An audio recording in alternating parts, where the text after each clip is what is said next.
Now, an estimated 247 million people were infected with malaria in 2021, and nearly 620,000 of them died, according to the World Health Organization. Malaria is a life-threatening disease caused by parasites transmitted to people through the bites of infected female mosquitoes. Most of the victims were children under 5 in Africa in 2001. They always are in Africa. Children under 5 have the most victims of malaria. They accounted for nearly 80% of all malaria deaths in the WHO African region. The RBM Partnership to End Malaria is welcoming the WHO's recent recommendation of the world's second malaria vaccine. For more insight, I spoke with Dr. Michael Adekunle Charles, the CEO of the RBM Partnership. Take a look. So I think a lot of progress has been made in terms of where we've come from, but we've stalled in the last few years. We've stalled for various reasons. The first one is the issue around insecticide resistance. The mosquito is continuously evolving and is really creating resistance to the existing tools. So the nets, the impregnated nets, has been resistant to that. It's been resistant to medication as well. So that's number one. Number two is the issue of the linkages between climate change as well as health and malaria. We've seen in recent years or in recent months, the cyclones in Mozambique, for example. When the cyclone hits, there's a lot of stagnant water. We see that that's a perfect breeding ground for mosquitoes. Cases go up. So that's a second thing. The third thing is around financing. We need financing to be able to get to the bottom of this and to be able to support the existing work that is happening in terms of innovation and new tools that are coming out. And then the fourth one is the issue of insecurity. And we're seeing that a lot on the continent in terms of insecurity, in terms of instability. And obviously that affects the communities. It affects the healthcare infrastructure, and obviously it drives malaria cases up as well. And the WHO just recommended the use of the R21 Malaria Vaccine, which was developed by Oxford University. What is your reaction to this new vaccine? Well, we welcome the new vaccine with open arms, because that, again, is another tool that we can use to save many children on the African continent and beyond. And that's a complement to the RTSS that was also approved last year. With the RTSS, we have basically about 18 million doses, supporting 12 countries. This is not enough. We must also emphasize that vaccine alone will not change everything, because we know that the efficacy is not 100% yet. We know the vaccine is only targeting children under the age of 5.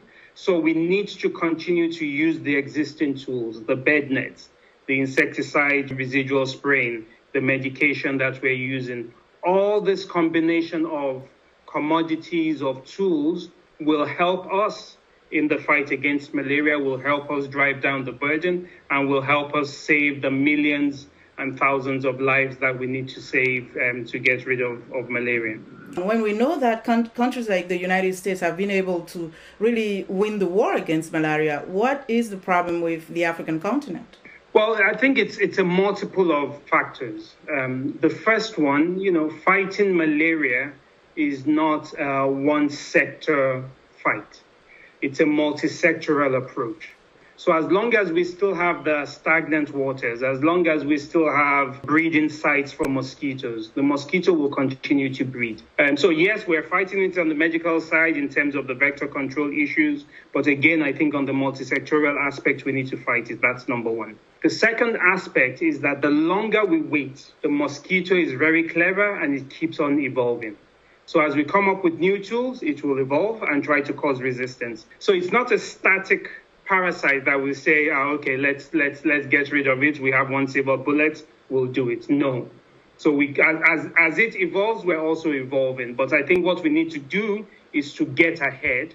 And with all the new tools that are coming along in the next couple of years, I'm really hoping that we can get ahead. The third aspect is really around the political will and really making sure that we join hands in terms of partnerships, in terms of public-private sector partnerships, in terms of all million individuals, the NGOs, the civil society organizations, the communities themselves. We need to join forces if we want to defeat this disease. Why should malaria remain a priority on the global agenda? Because we've seen the effect that malaria has on our continent. We've seen that a woman has to make a choice between taking her child to hospital to get treated when he or she has fever, vis-a-vis putting food on the table for the family to feed. We've seen the devastation in terms of the economic impact and the amount of days lost in terms of productivity. On the continent, annually, we lose $12 billion of productivity. If we can save that, if we can focus on malaria, if we can drive down the burden of malaria, a lot of that funding can be used for other things, can be used to support education, to support roads, to support, poverty eradication. So we feel that malaria is really the entry point, even in terms of strengthening health systems, especially in highly endemic countries. So definitely we cannot give up the fight. Definitely we need to keep on prioritizing for the benefit of our boys and girls and our mothers and fathers and the most vulnerable people on the African continent and beyond.